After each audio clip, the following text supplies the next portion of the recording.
Hi friends, मैं sir doctor Vinod Sharma from सेहत कुंजी। फ्रेंड्स, आपने बहुत लोगों को लाइफ में देखा होगा कि कभी कभी अचानक बहुत तेज घबराहट होने लगती है और वो इतनी तेज घबराहट जाते हैं कि उनको पसीने में नहा जाते हैं, चक्कर आने लगेंगे और उनको चक्कर आते हैं तो ऐसा लगेगा कि अभी हम गिर पड़ेंगे या बेहोश हो जाएंगे। और अचानक उनके पेट में दर्द होने लगता है, जी मिचलाना या कभी कभी वोमिट आ तक जाती है। इसके अलावा सीने में बहुत तेज जकड़न हो जाएगी, दर्द हो जाएगा सीने में, ऐसा लगेगा सांस फूल रहा है, सांस लेना मुश्किल हो जाता है, पसीने पसीने में नहा जाते हैं, अचानक होता है ये सब। और कभी कभी उनकी बॉडी में पूरी सुन्न हो जाएगी, यानी सुन्नाहट और झंझनाहट होने लगती है और उनको ऐसा डर सताने लगता है कि जैसे आज हम बचने वाले नहीं हैं, आज हम जरूर मर जाएंगे। तो इस डर में इतनी उनको घबराहट और बेचैनी होने लगती है। तो दोस्तों, ये अगर लक्षण किसी को मिल रहे तो हम इससे ऐसे मरीज को बोलते हैं कि इसको पैनिक अटैक आ गया है। तो this is called panic attack. बहुत लोग कंफ्यूज रहते हैं कि पैनिक अटैक क्या रहता है, किसी कोई एंजाइटी अटैक को समझते हैं, कोई डिप्रेशन को, किसी चीज़ को। मतलब आज मैं बता रहा हूँ कि ये अचानक सडनली इस तरह के लक्षण का आ जाना जो मैं बता रहा हूँ उसको हम पैनिक अटैक कहते हैं। तो दोस्तों, ये पैनिक अटैक आपको बता दें, इसमें घबराने की बिल्कुल ज़रूरत नहीं है। आप ये सोचें कि ये कोई पैनिक अटैक ऐसी बीमारी है कि ये जानलेवा बीमारी है, ये आप कंफर्म है कि इससे किसी की जान नहीं जाएगी। तो पैनिक अटैक वाले ये बिल्कुल ना घबराएं। तो अब मैं बात करूंगा कि ये पैनिक अटैक आने के कारण क्या हैं। तो सबसे पहला जो कारण है स्ट्रेस, तनाव। आजकल की लाइफ स्टाइल ऐसी हो गई है कि लोगों को बहुत स्ट्रेस वाली ज़िंदगी जी रहे हैं। किसी को फैमिली प्रॉब्लम है, किसी को जॉब की स्ट्रेस है, किसी को बिजनेस की स्ट्रेस है, यानी सबकी अलग अलग तरह की स्ट्रेस है। तो उस स्ट्रेस में अगर वो जी रहे होते हैं तो वो स्ट्रेस वाले लाइफ स्टाइल में जीने की वजह से कई बार उनको ऐसे पैनिक अटैक आ जाते हैं। दूसरा यह है कि फोबिया की वजह से, यानी कि कई बार उनको ऐसा डर समा जाता है, यानी ऐसा डर उनके ऊपर हावी हो जाता है। डर का मतलब यह है कि जैसे कि अगर सपोज़ वो गाड़ी से जा रहे हैं और उनको लगता है कि मैं गाड़ी से जा रहा हूँ, अकेला बैठा हुआ हूँ और अगर गाड़ी के ब्रेक फेल हो गए तो क्या होगा, और अगर ये इधर से रोड से क्रॉस करता हुआ आ रहा है, इसने नहीं देखा हो मेरी गाड़ी से टच हो जाएगी तो क्या होगा। या लिफ्ट में जा रहे हैं, अगर ये लिफ्ट बंद हो गई, मैं अकेला हूँ तो लिफ्ट में मैं अगर बंद हो गई, ख़राब हो गई तो मैं लिफ्ट में ही अकेला बंद हो जाऊँगा, और लिफ्ट में अकेला बंद हो जाऊँगा तो क्या होगा, मेरे से सांस घुट जाएगी, घर वालों को कैसे पता लगेगा। तो इस तरह से विचारों का ताना बाना बुनते बुनते एक साथ पैनिक अटैक आना शुरू हो जाएगा। और उसको जो लक्षण बताए थे कि वो घबराहट, बेचैनी, हार्ट बीट तेज होना, पसीना वगैरह, ये सारे लक्षण के बढ़ते बढ़ते पैनिक अटैक का रूप धारण कर लेते हैं। इसके अलावा जो लोग ज़्यादा एल्कोहल लेते हैं या ज़्यादा ड्रग्स लेते हैं उनको भी पैनिक अटैक आने के चांसेस बढ़ जाते हैं। या ज़्यादा कैफीन लेने वाले लोगों को भी पैनिक अटैक आने के चांसेस बढ़ जाते हैं। या इसके अलावा कई बार ऐसा होता है कि कुछ लोगों को बचपन की ऐसी डरावनी मेमोरी होती है जो उनके अंदर फीड हो गई है और वो निकलने का नाम नहीं ले रही है। तो ऐसे कुछ डरावनी याददाश्त होती हैं, जैसे चाइल्डहुड फिजिकल एब्यूज़ है। तो वो चाइल्डहुड जो फिजिकल एब्यूज़ है वो किसी से शेयर भी नहीं कर पा रहे हैं और वो अंदर ही अंदर घुट रहे हैं। तो उस चाइल्डहुड में अगर कोई ऐसा कोई हादसा हो गया है तो ऐसे में वो क्या है कि समाज से दूर बने रहते हैं, लोगों से डरे रहते हैं, कतराते हैं, हर एक को निगेटिव दृष्टि नज़र से देखते हैं। और अगर ऐसे लड़कियों के साथ अगर किसी के साथ हो गया है कोई बचपन में ऐसी एक्टिविटी किसी दूसरे व्यक्ति ने कर दी है तो हर आदमी से उसका विश्वास उठ जाएगा, हर आदमी से दूर दूर रहेगी। तो मतलब इस तरह की जो चाइल्डहुड जो एब्यूज़ वाली जो स्थिति है, यानी बचपन की, या कुछ ऐसे है डरावने हादसों में बचपन के, जैसे कि पेरेंट्स में आपस में झगड़ा हो रहा है और उस झगड़े में वो देख रहे हैं, सुन रहे हैं और वो डर गए हैं, तो वो उनको शादी से भी डर लगता है कि भाई हमारी अगर मैरिज हो जाएगी तो हमारे साथ भी ऐसे लड़ाइयाँ हो करेंगी, ऐसे ही झगड़े हुआ करेंगे।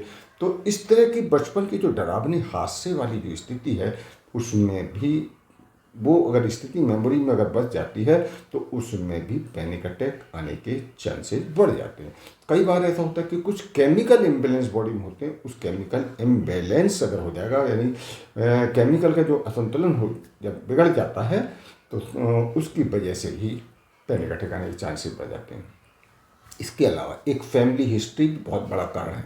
फैमिली हिस्ट्री का मतलब ये है कि किसी के पेरेंट्स में अगर पैनिक अटैक आने के चांसेस थे, आते थे, जैसे कि किसी मदर को या फादर को या ग्रैंडफादर या मतलब किसी भी पेरेंट्स में हिस्ट्री अगर रही है ना, तो हो सकता है कि जो आने वाली जो जनरेशन है उनमें भी पैनिक अटैक आने के चांसेस हो सकते हैं।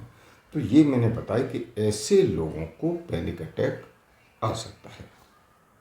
तो फ्रेंड्स, अब हम बात करते हैं तो किसी को पैनिक अटैक आ गया है तो हम उस पेशेंट को कैसे ठीक करें। सबसे पहले हमें क्या करना है कि उसको हमें पैनिक अटैक वाला पेशेंट खुद को अपने को समझाना चाहिए, यानी खुद को वो सेल्फ कंट्रोल करना है और वो अपने को कंट्रोल करे और अपने आप को समझाए कि मैं तो ठीक हूँ, मुझे कुछ हुआ ही नहीं है। अरे ये थोड़ी सी देर का एक एंजाइटी अटैक है और थोड़ी देर का है, मुझे केवल डरा रहा है, मुझे सता रहा है, कुछ नहीं होगा मेरा, क्योंकि मैं तो अपने सारे टेस्ट करा चुका हूँ, अपने सारे इन्वेस्टिगेशन करा चुका हूँ, हार्ट की सारी जांच करा चुका हूँ, मेरी रिपोर्ट सब नॉर्मल है, इसमें कुछ नहीं होना है और तो मुझे केवल डराने के लिए आया और थोड़ी सी देर का है, उसके बाद मैं नॉर्मल हो जाऊँगा। तो इस तरह से आप खुद को समझाएंगे तो आप देखेंगे कि कुछ ही देर में आप नॉर्मल हो जाएंगे। इसके अलावा दूसरा है डीप ब्रीदिंग करनी है, यानी कि गहरी और लंबी सांस लेनी है। आपको नाक से सांस लेनी है, गहरी पूरी सांस लेना है और 2 सेकंड रोक करके और मुंह से फिर सांस को बाहर छोड़ना है। जैसे मैंने ऐसे लंबी सांस ली,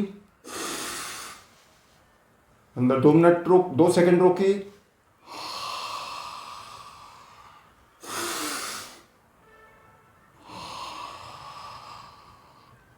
तो इस तरह से नाक से सांस लेना है और 2 सेकंड रोक करके मुंह से जब आप छोड़ेंगे तो उसमें क्या होगा, जो पैरासिम्पैथिक एक्टिविटी है वो हमारी ब्रेन को सिग्नल देगी और जो हमारी हार्ट बीट है वो नॉर्मल हो जाएगी, पसीना नॉर्मल हो जाएगा और हमारी घबराहट, बेचैनी सब धीरे धीरे नॉर्मल होती चली आएगी। तो ये हो गई दूसरी टिप। अब तीसरी जो टिप है वो है हमारी जो सेंसरी जो ऑर्गन्स है, हमें उन पर अपना अटेंशन देना है और उनकी तरफ अपना ध्यान लगाना है। जैसे आँख का है, कान का है, नाक का है और अपना एक टच वाला है, छूने वाली चीज़ों, इस तरह से ये अपनी चीज़ों को हमें, जैसे कि सपोज करिए कि आप ये ध्यान दें, जैसे कानों वाली चीज़ों पर देखिए, आप ये ध्यान दीजिए ये लोग क्या बात कर रहे हैं, उनकी बातों की तरफ ध्यान दीजिए, ये लोग कह क्या रहे हैं, तो लोगों की बातें सुने। आप लिफ्ट में जा रहे हैं तो लिफ्ट में लोगों की बातों की तरफ ध्यान दीजिए कि क्या बात कर रहे हैं, किससे बात कर रहे हैं, क्यों, ये तो इस बात का सेंस क्या है।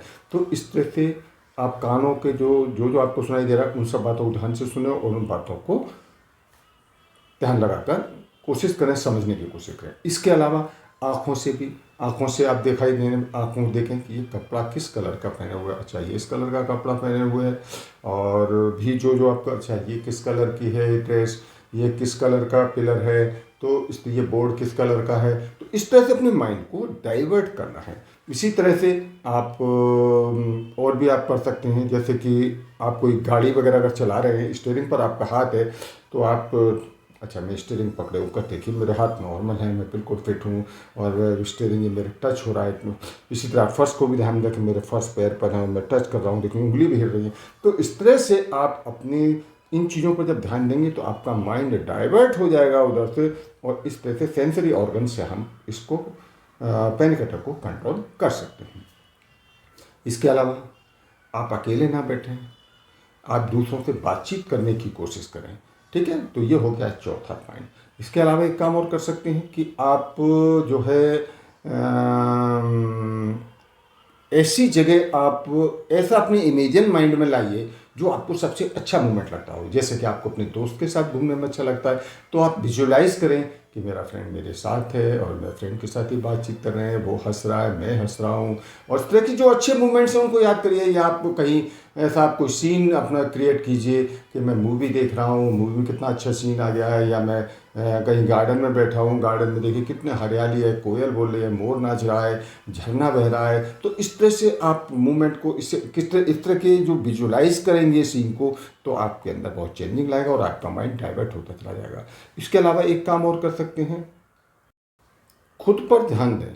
जैसे कि थर्ड पर्सन आप पर कोई ध्यान दे रहा होता है तो इस तरह से आप ध्यान दें, मेरी कहाँ हार्ट बीट बढ़ रही है, धड़कन तो मेरी नॉर्मल है, और सांस भी कहाँ फूल रही है मेरी, नहीं कोई सांस नहीं फूल रही है, और मुझे पसीना कहाँ आ रहा है, नहीं मैं तो ठीक हूँ, और मेरा कपकपाहट कहाँ, कुछ नहीं, नहीं मेरे कोई पेट में दर्द नहीं है, सीने में भारीपन नहीं है, कुछ नहीं है।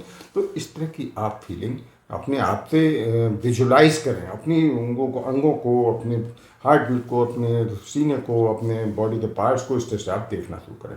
इसके अलावा आप एक्सरसाइज कीजिए। अगर ऐसी कभी कंडीशन आती है तो एक्सरसाइज कर सकते हैं, जैसे डांसिंग कर सकते हैं या वेट लिफ्टिंग कर सकते हैं या स्किपिंग कर सकते हैं। तो इस तरह की कुछ एक्सरसाइज आप करेंगे तब भी आपका माइंड डाइवर्ट हो जाएगा और आपको आराम मिलेगा। इसके अलावा आप एक काम और कर सकते हैं कि आप म्यूज़िक और डांस, अगर आपको म्यूज़िक और डांस का बहुत शौक़ है तो आप अपना डेक वगैरह बजाइए, जो भी फास्ट उसमें साउंड में म्यूजिक सुनिए और उसके साथ उसको डांस कीजिए और उसका इंजॉय लीजिए, आपका माइंड डाइवर्ट हो जाएगा। इसके अलावा ठंडे पानी से नहाइए आप, या अगर सर्दियाँ हैं तो थोड़ा ल्यूक वार्म वाटर ले लीजिए, हल्का गुनगुना पानी उससे नहाइए।